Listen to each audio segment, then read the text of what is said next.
Assalamualaikum warahmatullahi wabarakatuh. Alhamdulillahirabbil alamin wassalatu wassalamu ala rasulillahil karim sayyidina Muhammadin wa ala alihi wa ashabihi ajma'in. Allahumma la ilma lana illa ma 'allamtana innaka antal alimul hakim. Wa 'allimna ma yanfa'una wa anfa'na bima 'allamtana. Allahumma ij'alna mimman yastami'una al-qawla fayattabi'una ahsanah wa la taj'alna mimman a'rada an dzikrik fa inna lahu ma'isatan danka wa adkhilna fi ibadikas shalihin bi rahmatika ya arhamar rahimin. Jamaah maghrib yang dirahmati oleh Allah Subhanahu wa taala, alhamdulillah pada kesempatan ini kita sempat lagi bersama di tempat ini untuk melanjutkan pengajian kita yang pada malam hari ini sesuai dengan penyampaian dari Ade Irfan bahwa yang kita mau baca adalah Ar-Risalah Al-Qusairiyah, ya, diselang-selingi dengan tafsir. Bahagian daripada yang kita mau baca dari kitab ini adalah beberapa peristilahan di dalam ilmu tasawuf, yaitu al-qurbu wal bu'd. Ini judul pembahasannya di dalam kitab ini, al-qurbu wal bu'd. Al-qurbu itu artinya dekat, wal bu'du artinya jauh. Itu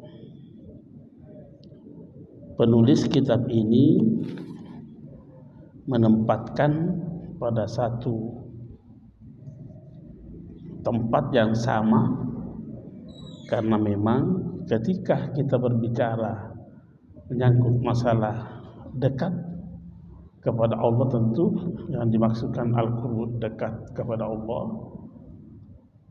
kita juga pasti akan berbicara menyangkut masalah menjauh dari Allah, ya. Al-qurbu yang dimaksudkan dekat di sini adalah bukan dekat seperti ungkapan kita sehari-hari dengan makna kata dekat yang memiliki ukuran jarak, ya, yang memiliki ukuran waktu,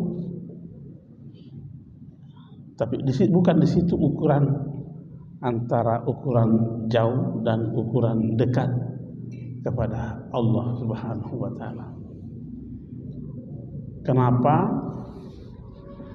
Karena Allah Subhanahu wa taala menurut keyakinan Ahlus Sunnah wal Jamaah Asy'ari dan Al-Maturidi bahwa Allah ada biduni makanin, biduni zamanin, wa biduni ittijahin.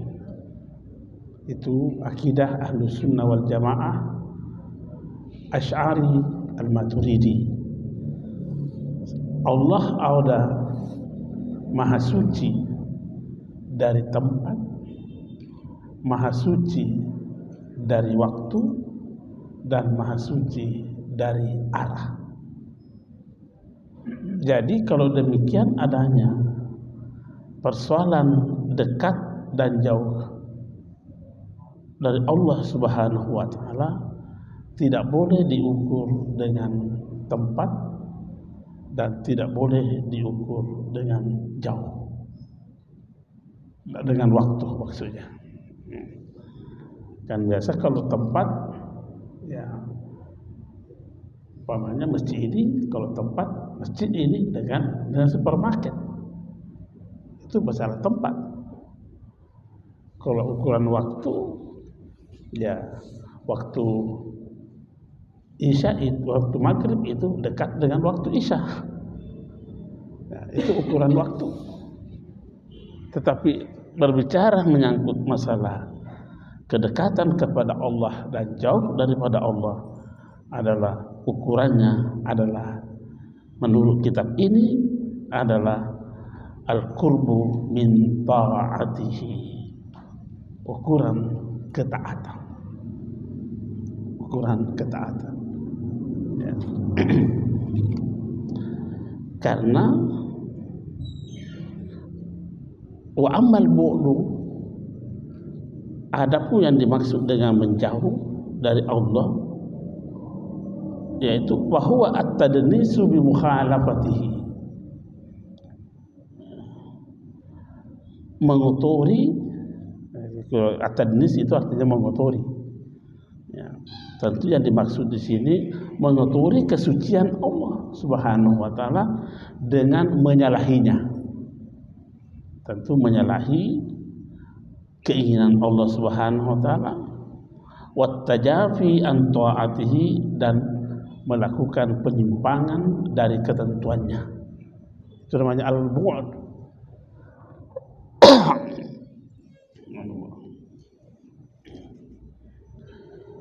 Kita bisa mengatakan begini, sesungguhnya al-qurbu ini senantiasa berada dalam wilayah Allah, senantiasa menetap dalam wilayah Allah. Waktu saya sempat singgung ini di satu tempat, di salah satu tempat, ada jamaah yang protes saya. Bentuk protesnya karena saya mengatakan berhijrah, sudah tobat. Jadi saya tanya lagi, waktu dulu itu curang, sesungguhnya kita berada di wilayah siapa? Ya, waktunya kita melakukan kecurangan pada saat itu, kita berada di wilayah siapa? Masih di wilayah Allah atau di wilayah nafsu, wilayah setan?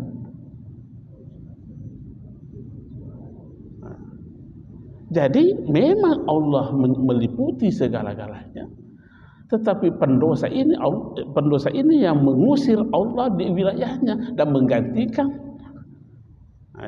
pakai tanda kutip dengan ungkapan-ungkapan seperti itu. Saya tanya lagi, pernahkah kita merasa diri kita bahwa kita melakukan sesuatu atas dasar riya? Iya. Pada saat kita riya itu, kita berada di wilayah siapa? Apakah kita masih berada dalam wilayah Allah atau kita sudah keluar dari wilayah Allah? Banyak. Jadi saya bilang bahwa ketika orang melakukan at-tadnis artinya menyalahi, mengotori kesucian Allah, pada hakikatnya itulah orang yang keluar daripada wilayah Allah. Nah, disitulah pasti berdosa orang seperti itu. Di mana dosanya? Karena Anda yang mengeluarkan Allah di wilayahnya dan menggantikan sesuatu, dan kau menetap di wilayah itu.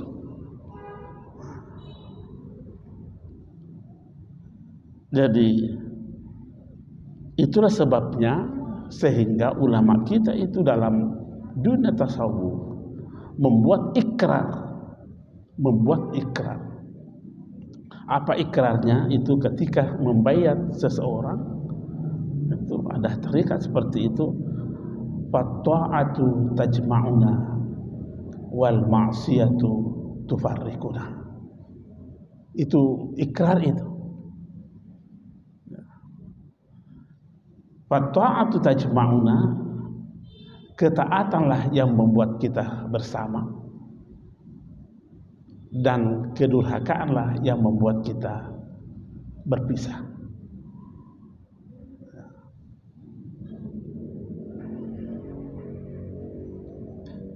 Kita lihat, mari kita melihat contoh-contoh di dalam Al-Quran. Ya.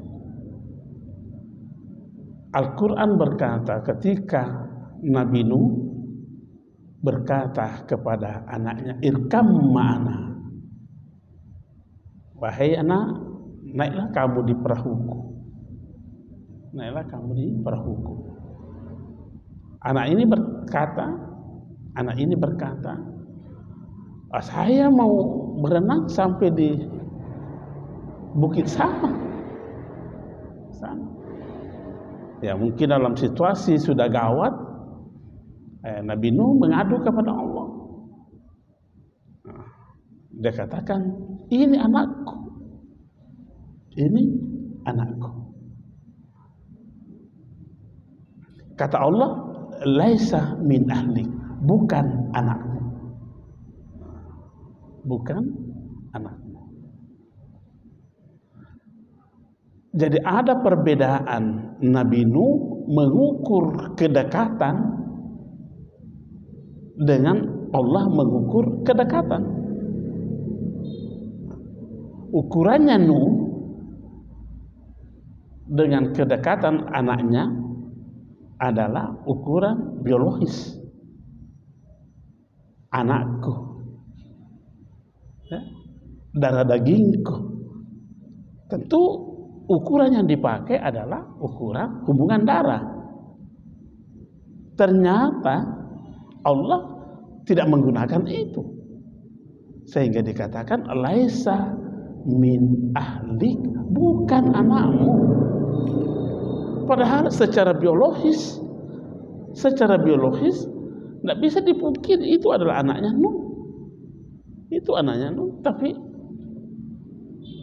durhaka kriteria ini tidak dipakai. Tapi yang dipakai oleh Allah adalah ketaatan. Coba bayangkan serunya ini. Nabi Nuh menggunakan ukuran kedekatan dengan anaknya hubungan darah. Tegas Allah itu mengatakan, laisa min ahlik, bukan, ditolak. Nah, dari situ ulama kita bahwa ternyata kalau begitu bukan yang membuat kita berpisah. Yang membuat kita berpisah adalah al-ma'siyah, kedurhakaan. Yang mempertemukan kita adalah ketaatan. Nah, kedekatan kepada Allah Subhanahu wa taala adalah kedekatan ketaatan kepadanya.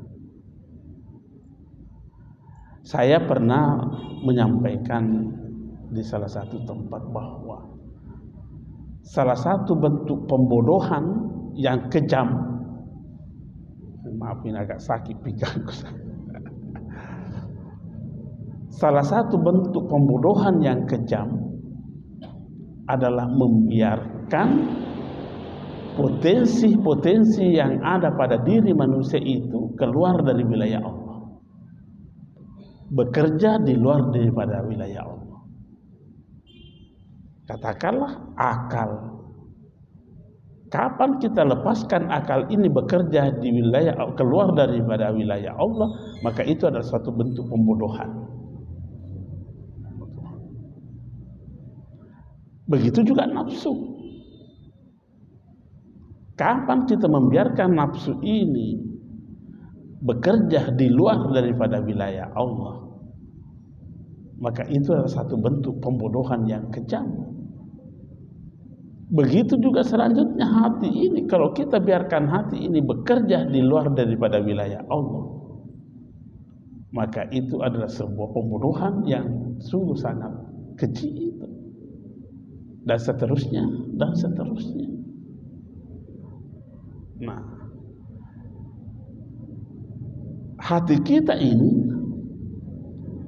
adalah sesuatu yang sangat labil, ya. Yang di dalam diri manusia itu yang paling labil itu hati,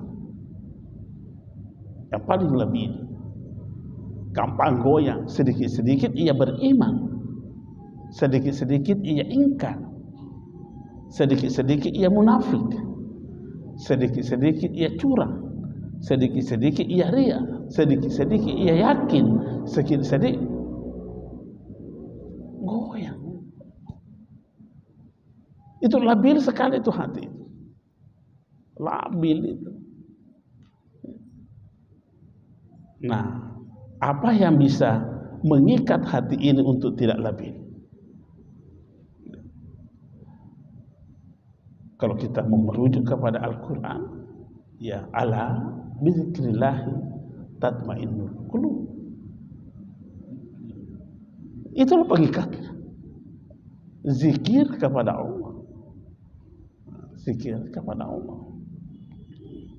Ya, kita mau memaknai zikir secara sederhana sama tadi dengan itu, bahwa menetapnya seseorang dalam wilayah Allah. Itulah zikir yang sesungguhnya itu. Kapan kita mampu menjaga diri kita berada dalam wilayah Allah, baik di waktu kita tidur, di waktu kita baring, di waktu kita sadar, di waktu kita bekerja, di waktu apa, itulah sesungguhnya zikir. Ya. Tentang adanya lapas-lapas zikir itu adalah alat bantu untuk bisa menjaga manusia dirinya berada tetap pada wilayah Allah. Itu alat bantu itu. Cuma masalahnya ini, kita lihat di Instagram ya, mungkin Bapak juga lihat. Ada Instagram itu, saya judulnya di situ adalah bahkan orang agak-agak brok itu, orang saya tidak tahu siapa namanya itu, ya. Apa dia bilang, Pak? Tidak ada gunanya, tidak ada pahalanya berzikir itu hanya menyebut lafaz Allah. Pernah lihat Instagramnya itu? Iya. Coba, Pak. Mohon maaf yang jangan tersinggung. Cuma saya baca judulnya situ, pernyataan Ustaz Wahabi. Itu. Jadi saya cuma berpikir, ini orang menyatakan sesuatu yang seperti ini, sempat membaca hadis. Ya. Jadi saya terpaksa, atau manfaatnya karena saya membuka lagi Syarh Muslim. Di situ ada di dalam hadis Muslim ini yang disyarah oleh Imam An-Nawawi. Apa bunyinya hadis itu? Nomornya hadis itu 148. Wala taqumus sa'atu wa 'alal ardi may yaqulu Allah Allah Allah. Apa artinya itu? Tidak akan terjadi kiamat dunia selama masih ada di muka bumi ini yang mengucapkan Allah Allah Allah. Jadi apa tidak bertentangan tadi dengan apa pernyataannya? Saya tidak tahu namanya itu. Pernah kita lihat Pak ya? Menurut beliau itu nanti ada manfaatnya itu lafaz Allah kalau diikat dengan kata-kata yang lain. Seperti astagfirullah, subhanallah. Nah, kalau sendiri katanya tidak ada gunanya, itu bukan zikir namanya. Menurut beliau itu. Jadi bagaimana dengan hadis Nabi ini? Bagaimana dengan hadis Nabi itu?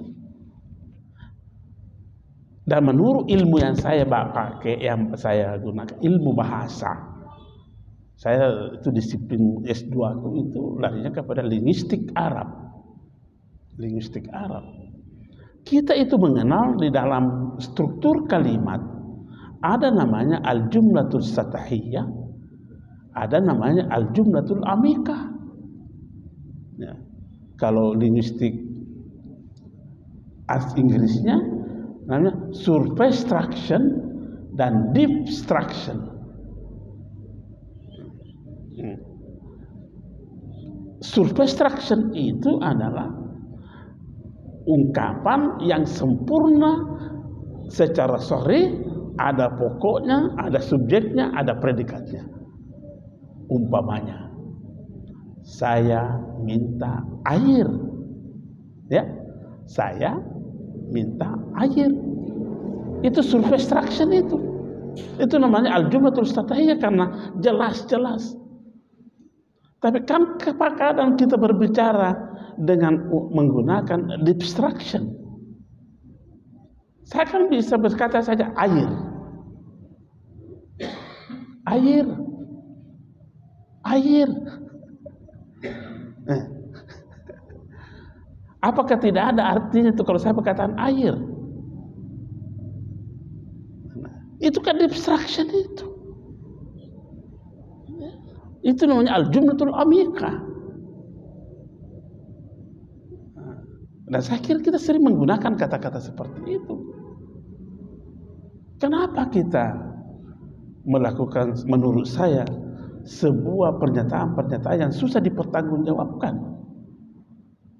Dengan tegas menyatakan bahwa tidak ada itu manfaatnya itu, bukan zikir namanya itu.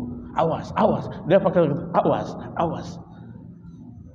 Nah, coba kita saja bertawus memohon perlindungan dari Allah seperti ini. Jadi itu pahamnya aliran zahiri. Aliran zahiri yang nampak-nampak saja yang bisa diikuti. Ya. Nah, kapan kita terlalu banyak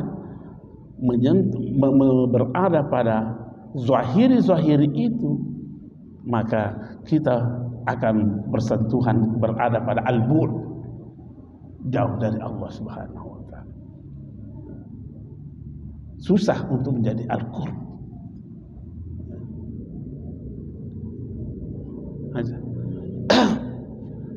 Itu ungkapan tambah dekat suasananya tanpa mendekat, tanpa bisa dipersingkat, Pak. Ya. Kan saya umpamanya katakan saya minta air, saya bisa persingkat ini. Saya bisa mengatakan ada air. Nah, agak singkat-singkat itu. Singkat-singkat air, singkat-singkat itu. Saya lebih bisa persingkat lagi. Air. Air. Saya masih bisa lagi persingkat ini.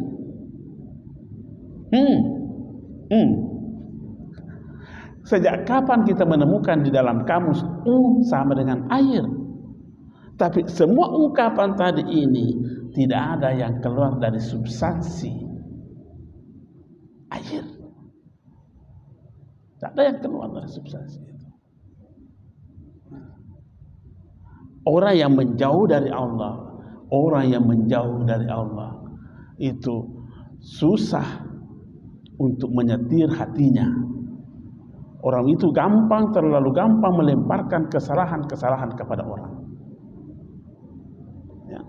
Saya beri contoh ini.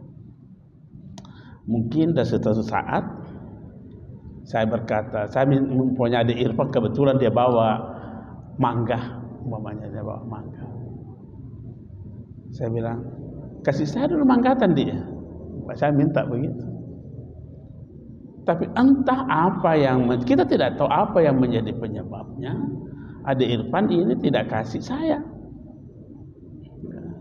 Tapi dasar saya ini selalu tidak tidak berada pada wilayah Allah, maka boleh saja saya berkata, masih gitu ya. Itu bahasa kita tuduh begitu, Pak. Ketika kita meminta sesuatu, kita menjas orang itu meseke. Kenapa tidak lari kepada diri kita? Jangan sampai kita yang menguah. Ya, itu harus. Jangan sampai kita yang rakus, jangan sampai kita yang tukang minta-minta. Memang bukan beliau ini yang seke, tapi kamu yang rakus.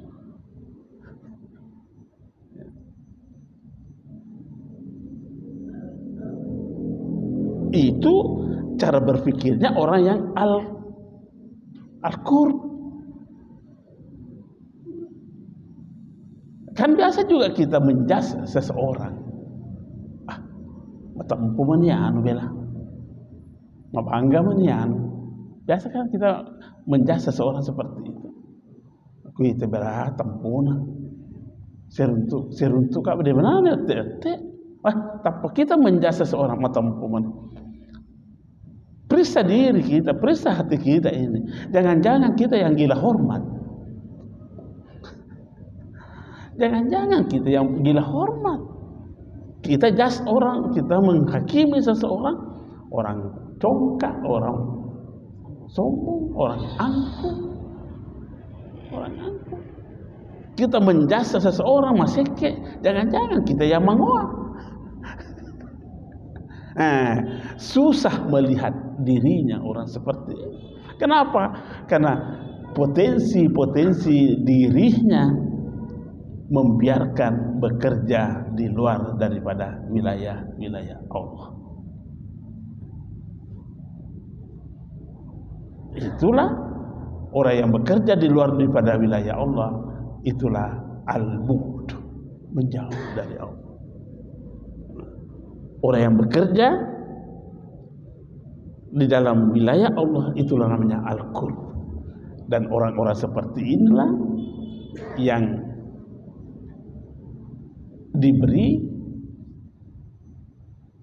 apresiasi oleh Allah di dalam Al-Quran sebagai ahli zikir. Master kehidupan manusia itu adalah ahli zikir.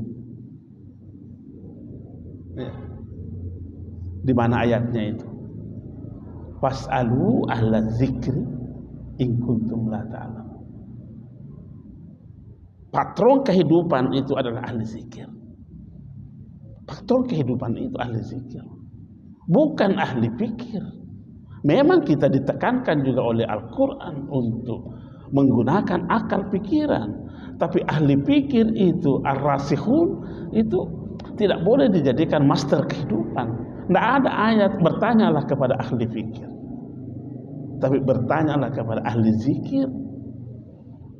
Kenapa? Karena kalau ahli zikir itu, kalau ahli pikir itu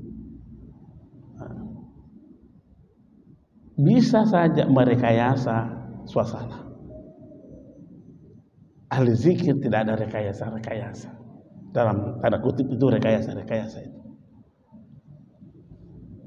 Kalau ia tahu bahwa dia tahu, maka ia mengatakan saya tahu. Tapi kalau dia tahu bahwa dia tidak tahu, maka dia katakan saya tidak tahu.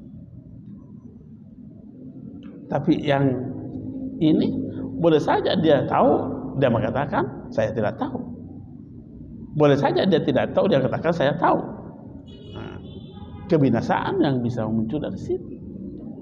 Makanya kita katakan ahli zikir adalah master kehidupan itu. Coba kita lihat. Waktu kita belajar dulu tafsir di awal-awal itu, kan Allah berfirman, ihdinas siratal mustaqim. Tunjukkanlah kami jalan yang benar. Jalan yang benar. Siapa yang siapa yang dicontohkan di situ? Siratal ladzina an'amta alaihim.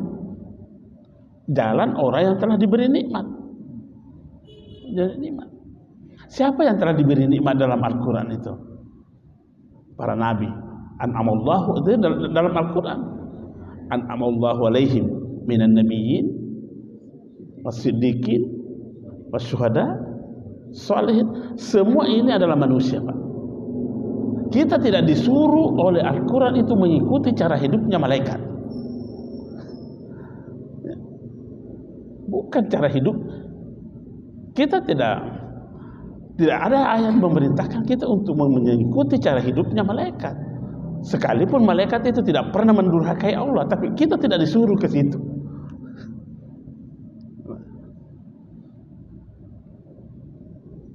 Tegas Al-Quran mengatakan malaikat itu tidak pernah mendurhakai Allah. La ya'sunallaha, tidak pernah mendurhakai Allah. Tapi kenapa ayat itu tidak pernah ada memerintahkan kita untuk mengikuti cara hidupnya malaikat? Yang kita disuruhkan adalah manusia semua di ini minan nabiyyin as-siddiqin as-syuhada as-sholihin.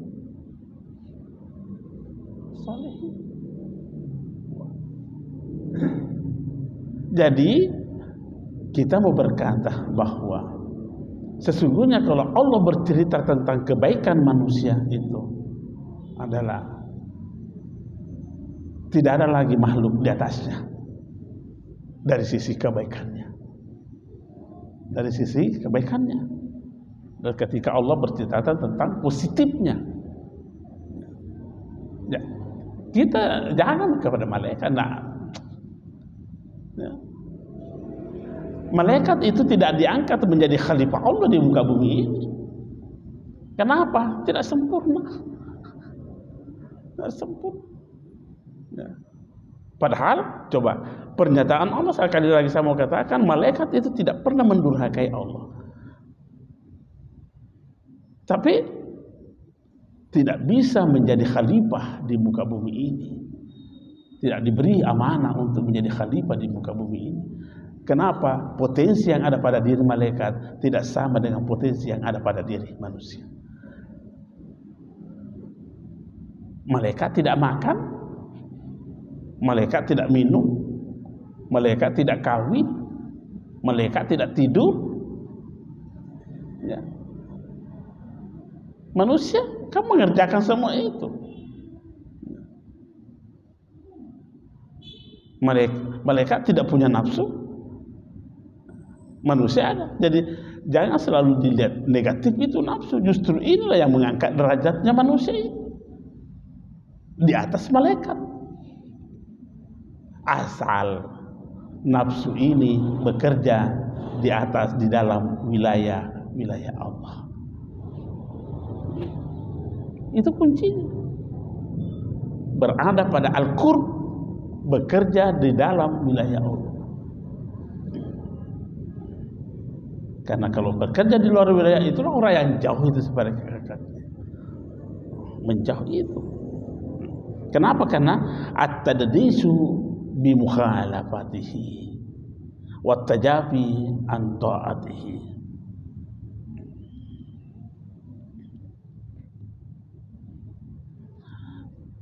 Dalam kitab ini dikatakan lagi, wala yakunu taqarrubul 'abdi minal haqqi illa bi bu'dihi 'anil khalq. Tidak boleh dikatakan seorang hamba itu dekat kepada Allah kecuali ia menjauh dari, menjauh tanda kutip, jangan dikatakan menjauh betulnya artinya hilang perhatian ke situ, bukan. Illa bibudihi anil khalqi, kecuali kalau ia mampu melepaskan dirinya dari ikatan-ikatan kemakhlukannya. Kita pakai terjemahkan seperti itu. Ya. Saya ulangi ini. Wala yakunu taqarrubul abdi minal haqqi. Tidak boleh dikatakan seorang hamba dekat kepada Allah kecuali bibu'dihi anil khalqi, kecuali kalau ia mampu melepaskan dirinya dari ikatan-ikatan makhluk.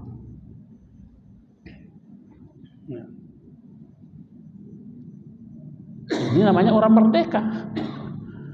Orang merdeka. Sehingga filosofinya orang sufi itu la yamliku syai'an wa la yamlikuhu syai'un. Tidak memiliki apa-apa dan tidak ada sesuatu yang memilikinya. Tidak memiliki sesuatu dan tidak ada sesuatu yang memilikinya. Itulah orang merdeka. Nah, kepemilikan ini yang kadang menjajah kita. Kepemilikan ini yang sering menyandera kita. Ya. Saya pada suatu kesempatan pernah mengungkapkan bahwa yang membuat kita menjauh, baik itu dalam konteks kehidupan akidah ataupun kehidupan muamalah, karena kita tidak mampu menempatkan keakuan kita dalam kekitaan kita. Situ susah, kita nggak mampu itu. Tegas pernyataan Imam Al-Qusairi ini. Wa hadhihi min sifatil qulub. Dan itu adalah sifat-sifatnya hati. Dan memang memerlukan mujahadah, perjuangan. Ya.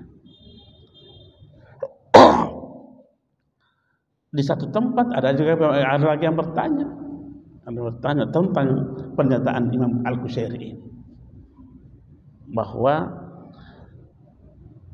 tidak bisa dikatakan seorang hamba mendekat kepada Allah kecuali kalau ia melepaskan dirinya dari ikatan-ikatan kemakhlukan. Nah, dia bilang, bagaimana realitasnya itu? Saya bilang, jangan pernah menyamakan sampainya kita kepada Allah sama sampainya akal itu kepada yang dia tahu. Jangan pernah kita mengatakan sampainya kita kepada Allah sama sampainya orang yang berjalan dari satu tempat kepada yang dituju. Yang dimaksudkan di sini Imam Al-Qusairi adalah dekat adalah melepaskan ikatan dari kemakhlukan, sampai kepada Allah adalah lepas daripada kemakhlukan. Orang Bugis berkata begini, kalau melok ko marandra ku sewa, salai sewa.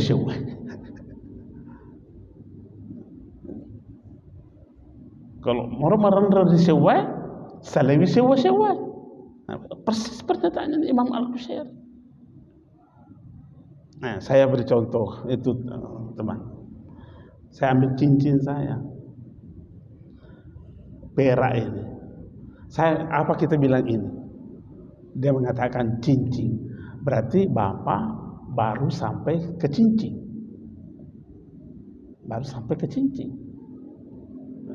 Tidak sampai kepada perak.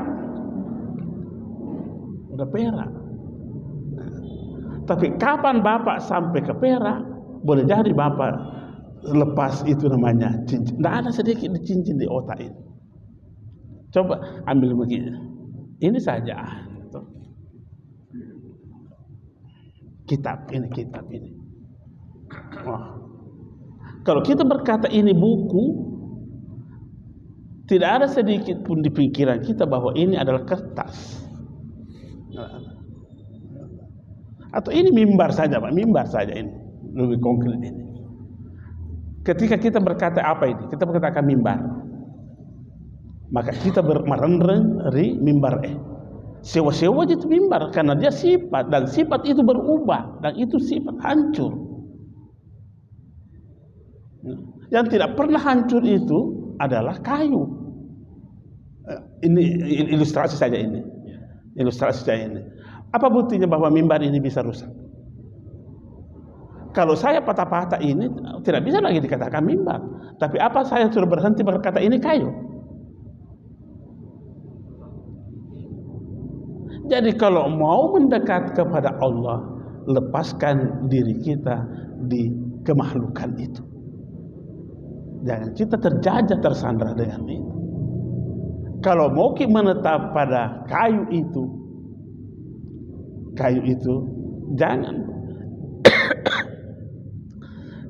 jangan kita terikat pada mimbarnya itu. Ada yang tanya, tadi pagi diskusi di Citraland.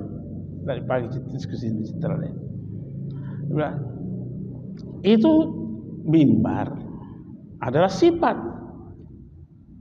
Ya, pertanyaan, yang mana sifat di situ? Sebenarnya yang sifat di situ adalah mimbar. Yang sifat itu adalah mimbar. Yang menjadi nur di situ adalah kayu. Apa namanya nur?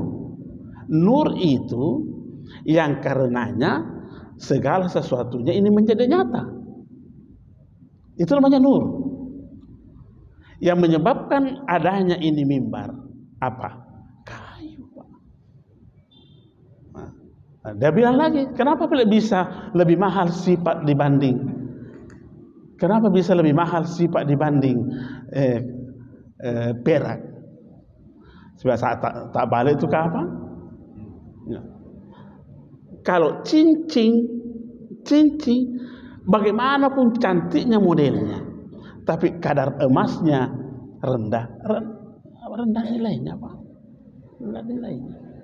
Rendah nilainya. Nah. Dia bilang begini, wah ada juga cincin lebih mahal dibanding cincin, sifatnya dibanding nurnya, pokoknya. Sebab itulah sebuah kemunafikan dan itulah sebuah kebodohan. Kenapa? Karena kita terpaku dengan zahir itu, dan yang itu adalah rusak itu. Karena kita terpedaya dengan keindahan. Padahal rapuh itu.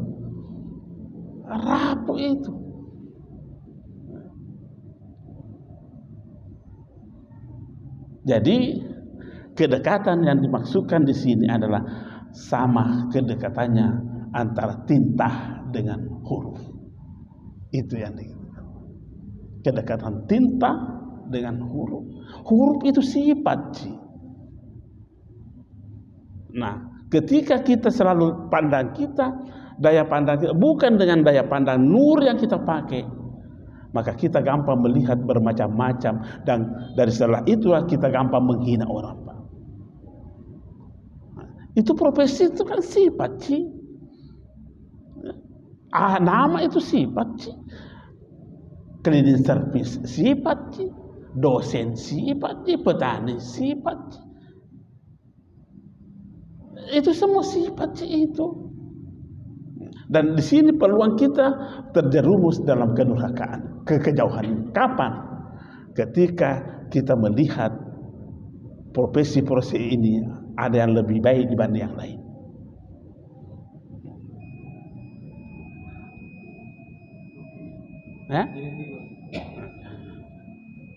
Karena cara memandangnya bukan cara pandang nur yang dipakai, Pak. Kalau cara memandang nur yang dipakai, tidak ada pun pernah berkata, cleaning service dia kok tidak mungkin, Pak. Itu daya pandangnya itu bukan pakai daya pandang nur dia pakai. Sudah pada saat itu juga dia keluar dari wilayah Allah. Sopir mau kok ikut itu mundur.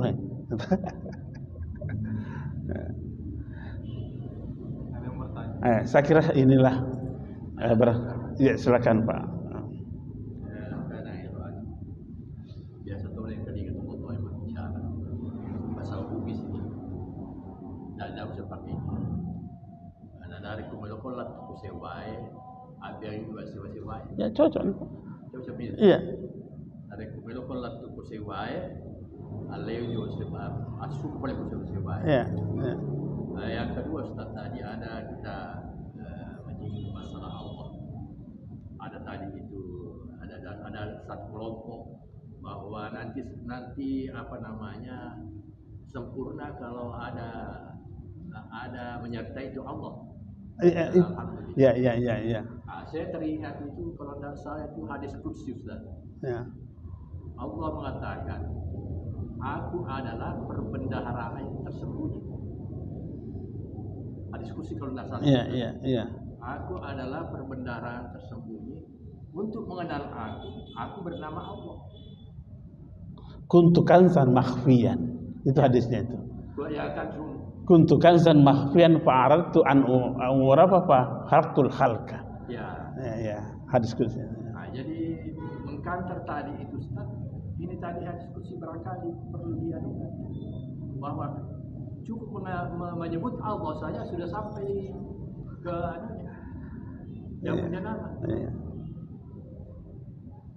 Saya kira banyak sekali yang bisa tidak membenarkan pernyataan itu, Pak. Ya. Itu saja, jangan terlalu yang menjadi ini saja. Waskurisma rabbik, sebutlah nama Tuhan. Ya. Sebutlah nama Tuhan. Ya. Sudah cukup. Sebutlah nama Tuhanmu. Kemudian ketiga, Ustaz. Tadi masalah huruf. Ya. Ada juga yang mengatakan bahwa itu ilmu, tapi kan disebut wilayah. Iya. Jadi ilmu Allah itu meliputi segalanya. Iya. Ada juga yang mengatakan bahwa bukan satu dengan satu. Iya. Nah, ini bagaimana tadi? Ilmu Allah artinya Allah yang mengetahui hati kita. Ya. Ya, jadi begini. Nah, kita itu berbicara tentang nur, Pak. Tidak bisa kita keluar dari nur. Yang namanya nur itu adalah yang karenanya maka segala yang ada menjadi ada. Itu namanya nur itu. Nah, saya beri contoh. Kita contoh saja ini, Pak. Kita menanam mangga.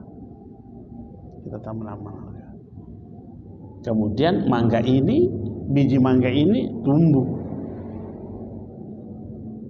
Inilah yang menjadi batang, inilah menjadi tangkai, inilah yang menjadi daun, inilah yang menjadi buah, tapi kita berkata mangga. Yang mana nur di sini? Itu tadi yang biji itu. Iya. Nah, jadi kalau begitu zatnya dipakai mencipta. Zatnya dipakai mencipta. Sekarang itu kan yang menjadi nur. Tapi kalau kita mana mangga, kita tunjuk ini batanna begitu. Batanna. Artinya kalau begitu apa? Karena kita bukan nur yang dipakai melihat, tetapi kita melihat sifat-sifat saja. Makanya kalau mau sampai kepada kayu, jangan berpikir mimbar. Itu kalau mau diilustrasikan, mimbar itu sewa-sewa, yang menjadi itu adalah kayu. Sama dengan berapa banyak huruf ABC dan sebagainya, banyak batu. Kalau kan orang baca B tambah A, T tambah U, bacanya batu. Tapi saya sebagai cara berpikirku berkatakan tinta. Karena yang menjadi B tinta, yang menjadi A tinta, yang menjadi T tinta, yang menjadi U tinta. Tanpa saya menyalahkan orang yang membaca batu. Saya tidak salah karena itu baca syariahnya. Tidak boleh disalahkan itu, tapi jangan juga salahkan saya kalau saya melihat seperti itu.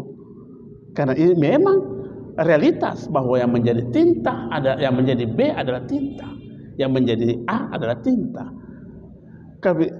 Karena saya melihat tinta berarti cara berpikir saya adalah cara berpikir nur.